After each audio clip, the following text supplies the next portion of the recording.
Each January, members of TRS Plan 2 have the option to move pension plans from TRS 2 plan over to a TRS 3 plan. The question is, should you do this? And my response every single time is no. This is probably not the best idea for you. In fact, I say you should almost never ever move from TRS 2 to TRS 3, and here's exactly why. Throughout your career so far, I've talked to a lot of people that have made this move or know people have made this move, and 100% of the time, without fail, people have regretted making this move. Now, the reason for this is they didn't really realize what they were giving up by making this move. The state puts this nice dollar figure in front of you to incentivize you to move, and in fact, you ended up not getting as much income, having more stress, taxes, fees in the long run. So my advice for people when they're considering this is, and more than likely, it's not a good idea. But let me dive in deeper to tell you exactly why I have this stance on this subject. First and foremost, you need to know that this move, if you're considering it, is absolutely permanent. So once you decide, hey, I'm going to move from Plan 2 to Plan 3, that's it. You can't go back. Now, the question you always got to ask yourself when someone gives you an offer like this is, who is this in the best interest for? Is it really in my best interest, or is it in the state's best interest? Why would they let me move from 2 to 3 but never go from 3 to 2, right? So if you think about it that way, you can probably tell that it's probably more in the state's best interest if you do this move. Now, why is that? When you're on Plan 2, remember, you're getting 2% for every single year you're working. On Plan 3, you're getting only 1%. So for the way the DRS looks at it, when you move from Plan 2 to Plan 3, you just cut their future liability in half. They don't have to pay you as much anymore. You're going to take the money and you're going to invest it on your own. You're going to take on all the risk, all of the fees, all the tax hassles, all of it. And they don't have to worry about it anymore. So it actually saves them a lot of money in the long run. So case in point, if you say you had $100,000 average, that was your top 5 years, and you had 30 years in the system, on Plan 2, right, you get 2% for 30 years, you're going to get 60% of 100,000, that's 60,000 per year. When you make the move from Plan 2 to Plan 3, now the state's only hooked to pay you $30,000 a year, right? Half of it, you get 1%. So you just save them $30,000 a year every year you retire. Now you fast forward 30 years, plus you add in the cost of adjustments you'd be entitled to, that's well over $1 million the state just saved by you making this move. Now, the money that they're offering you isn't usually any kind of additional funds. It's basically they're giving you your money back that you already put into the Plan 2 system, plus interest you're accruing in that system anyways. So state's not necessarily losing any money out of pocket. This is all money that you've already accumulated in your TRS2 account.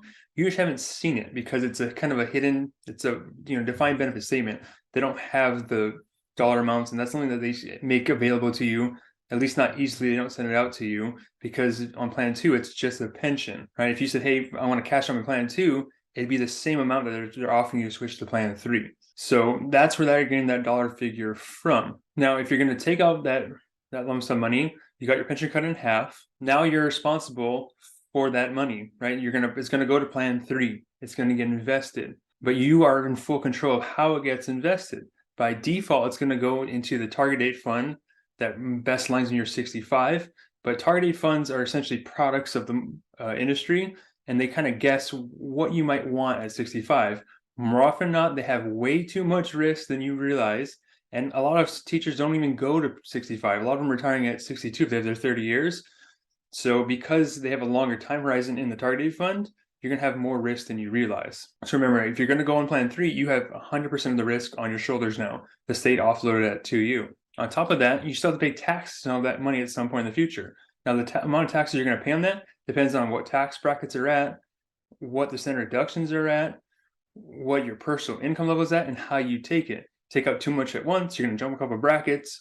You're going to have more of it withheld for taxes. You're going to have more Social Security withheld for taxes. The other area now that you're going to be responsible for is the fees. So remember, on Plan 2, you're responsible for contributing, your 8% into the plan. There were no fees on that, right? Because the money was just sitting there. It grew at a guaranteed rate, and the state also put money into it. Now on Plan 3, you're invested there. You have to pay fees. Pay fees to who? To DRS. But you making the switch, not only did you save them the pension that you gave up, now you're responsible for them paying them fees as long as they're managing the investments in your account.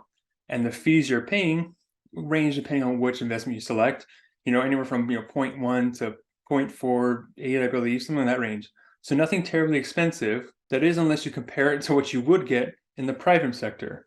So remember, Washington State Investment Board, right, the WSIB, manages all the investments for Washington State. So when you look at their portfolio, right, they have the WSIB, the TAP fund, which is about 2/3 of teachers still have their money in. They manage that fund, as well as the large cap, the small cap, the bond fund, everything you can invest in. It's all ran through Washington State Investment Board. They don't outsource that to other providers like Fidelity or Vanguard. Now, because they are a non-ERISA plan, and ERISA is a set of laws that kind of govern how employers are supposed to manage their plans. One of the big areas in ERISA law is how to give investment advice and really going around the funds. And if your plan was subject to ERISA law, you can't have a fund in the plan that people are required to put money into that has the same investment performance for a much higher fee. Because the state is not ERISA, they can legally charge you more money for the same exact investment lineup you get somewhere else. So case in point, you look at the target date funds, they range in fees from 0.33% to 0.27. You look at Vanguard, all of theirs are 0.08. So you're paying 4 times more money in fees to WSIB now that you're in Plan 3. So giving up your Plan 2 to Plan 3, you have your pension, now you gotta start paying more fees. If you have about $300,000 in the account in your target fund, it's about $1,000 per year that's getting withheld from your account. They take it automatically as their management fee for doing the investments for you, right? And like I said earlier, it's about 4 times more than what other companies like Fidelity and Vanguard take out. And the next component to it, just because you got this lump sum, you still have to be responsible to keep building it up. You're trying to make up for the pension you just gave up, right? So now you have to start saving into it. So in Plan 2, you were defaulted at whatever they set it as. Currently, it's around 8%. That was your default rate. Now in Plan 3, you have to make a choice. Do you want to save 5%, 7, 10? You go as high as 15%, and whatever you pick, you're locked into. So if you make this move and say, hey, I'm just going to do 5%, I'm going to take a little extra and, kind of, get stuff done, pay things off, whatever it is, you just locked yourself into a lower rate, which isn't the end of the world, and I actually prefer it, honestly. But now you have to take it upon yourself to save above and beyond that. Because going from 8% saving rates to 5 more than likely isn't going to net you the amount of money you need to replace the pension you just lost by giving it up. So now it begs the question, how much money do I need in Plan 3 in order to make up for the missing portion of Plan 2 that I gave up if I made this switch? So it kind of depends on how much you plan to take out per year and how you invest it. But to kind of put things in real term numbers, if we stayed on Plan 2, right, we'd had $60,000. Now that we're on Plan 3, we have $30,000. That's our guaranteed for life pension from the state. So we're responsible for making up the extra $30,000 that we're missing. So if you take $30,000 and divide it by whatever withdrawal rate you plan to get from your investments, that gives you kind of an idea of how much money you have saved. So if you said, hey, I'm going to take a 4% out of my Plan 3 account or retirement assets in general each year, you need to have about $750,000 saved just to make the $30,000 of income that you gave up by switching to Plan 3, right? That's just to break even. So even though you have, $750,000 in there, and it looks like a nice number, and you thought you made the right move, remember that was just to get even with what you gave up. If you have anything above and beyond that, that could be considered extra. But remember that the $750,000 has to remain at that level to continue producing that $30,000 per year. If we have a drawdown, like we have this year in 2022, that $750,000 is going to go down. And when it goes down, we either have to reduce our income, which means you might have to give up vacations, have to spend less on Christmas, things like that, or we're going to maintain our income level and we're going to take more of a percentage off the account. And if the down market continues for some time, we keep taking more and more and more because we don't want to reduce our standard of living, that's when people run out of trouble of running out of money, right? So if we're going to do this and try to make the market work for us, it's doable. You just have to have the right strategy in mind, and you have to realize that, yes, I have all this money, but it's not really something I can touch and spend at whim because I need to maintain a certain level to maintain my standard of living. Now, if you decide to take more than 4% out, obviously you need less money. So if we bumped it up to 5%, you'll need about $600,000 to make it work, right? So those two methods are using the market to try to generate the returns. Now, a lot of us don't like the market to play a factor in retirement because we know how volatile it can be, and we don't want our income dependent on the market, right? You'd hate to go to work one day and saying, hey, the market's down 20% this month, we can't give you a paycheck. That wouldn't fly if you went to work today. So, and the same wouldn't fly in retirement when your income is directly correlated to the market. So that's when people look for guaranteed income. Guaranteed income means annuities. Now the state has the TAP annuity offered for all Plan 3 members.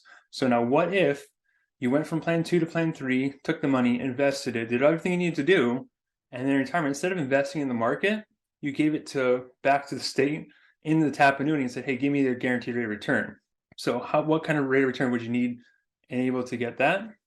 So currently today, and this is as of December of 2022, they actually just released the new rates. So these are really current. The payout for someone at age 62 to buy the TAP annuity is about 5.83%. So what that means for you is for every $100,000 I put into it, I get $5,830 back income guaranteed for the rest of my life, plus 3% cost of adjustment, right? So that's what that 5.8% means. In order to make up the $30,000 you lost by switching from Plan 2 over to Plan 3, you would need about $514,000 just to break even there, right? So because it has a guaranteed income, we eliminate the market risk from it, and we actually need to save less money. That's the benefit of annuities, right? So that's something you could consider doing. But on the one hand, most of the reason why we gave it the pension and investment to begin with is because we thought we'd have more money and we want to have more control over money. And it turns out that you might need a lot more money than you realize. And then you turn around and give it back to the state. You're kind of in the same place you were. You had to scrape and save up the whole time. You took on all the risk, paid all the fees. And more often than not, you end up being in the same position or worse if you can't hit that $514,000 goal. And like most people, if you're getting close to there and you have, $500,000, the last thing you want to do is turn around and write the whole check that you just saved up back to the state and then essentially have no liquid income in retirement. Now, if you are age 65, the annuities pay more. So remember that annuities are dependent on your age. The older you are, the more you get. So if you were 65, it actually bumps up to 6.3%. You need to have about $476,000 saved just to make the income work. Now, keep in mind, though, before you start thinking, hey, I can do that, remember that just because you're in Plan 2 doesn't mean you can't save anywhere else. As a school district employee, you have the DCP, you have 403Bs that you can save into, regardless of your income level. So there's more than enough room for you to be saving on top of the Plan 2 contributions that you're doing. Remember that Plan 2, like that $60,000 that you're guaranteed in the future, is just based off that 8% you saved.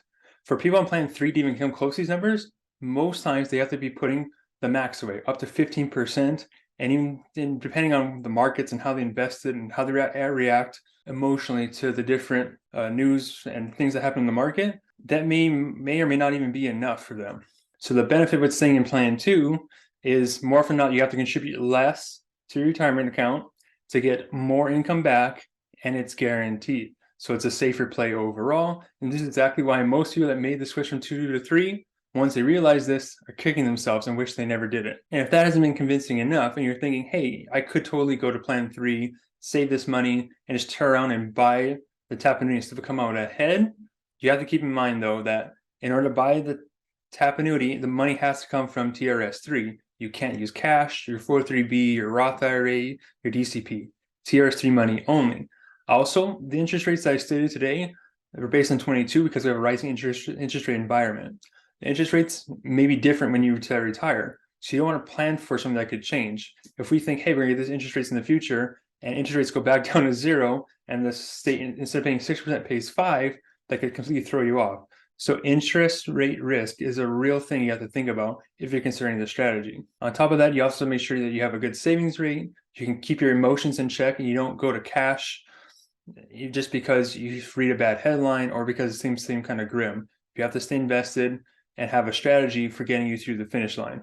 Also, you need the market to cooperate, right? This is where market timing comes in. We can have the biggest bull run in market history, but if the market decides to take a dive right before you retire, it can completely throw off what you had planned, and you may not even have enough money to purchase the TAP annuity to begin with to replace the income that you needed. So this is why when people ask me, hey, should I go from Plan 2 to Plan 3 because I got this letter from TRS in the mail, they're going to pay me this large sum of money, pretty much every single time I'm going to tell them no, because when you do the math in the long run, it's just not worth it. You take on way too much risk. There's too much uncertainty around it. And one thing I know about teachers is we like certainty. We like knowing what our salary is ahead of time. We like the guaranteed income flow that doesn't depend on if the market's up or down. Now, if that sounds like you, plan 2 is probably where you're going to want to stay. And if you haven't decided between plan 2 or plan 3 yet, this is also why I tell most people plan 2 works better for them in the long run. Yes, of course, plan 3 could do better if the market did this and if you save all this money, but personally, I haven't seen it work out for anyone yet in terms of plan 3 outdoing plan 2. All right, so if you're on plan 2, remember that DCP and 430B are really good ways that you can save above and beyond what you're currently doing and will give you a lot more flexibility and potential for early retirement staying on plan 2. Now, before we go, one quick red flag warning. If you go to DRS, they can't really advise you on this. They're not licensed to. They're probably more likely going to brush you off. If you go to an advisor, remember that advisors get paid in 3 ways. They either sell products for a commission, they manage your money for an investment fee, or you pay them out of pocket either for the hour, for a plan, or whatnot. And that's how they make money, just by giving you straight advice. If you're going to somebody for advice and you're not paying them up front out of pocket, they're doing the meeting for free, then more often than not, you're going to be met with a product sale or an investment management pitch, if not now, in the future. So one thing you want to watch for is if you consult with somebody and say, yeah, this is a good idea because you're going to have all this money and they use some kind of rate of return that shows you're going to have X amount of money over so many years, they're probably expecting that some of that money to come back to them so they can manage and charge a fee or they can sell you a product. So this is something you really want to think about if someone's telling you this, because you got to think, remember, who is this in the best interest for? Is this in my best interest or in their best interest? Most people that work with teachers are still non-fiduciaries, or they really don't have your hire in mind. They're going to tell you to do what's going to make them more money in the long run. Now, it's not everybody. There are some really great advisors out there, but I just want to put this warning out there. If someone's pushing you to go from plan 2 to plan 3, you may want to take a step back and really think about it. So I hope this video gave you some clarity in this subject. Please comment below with any questions you have. You can also schedule a meeting if you have any questions or need some guidance in this area. Happy to help as much as I can. And always remember that your future depends on what you do today.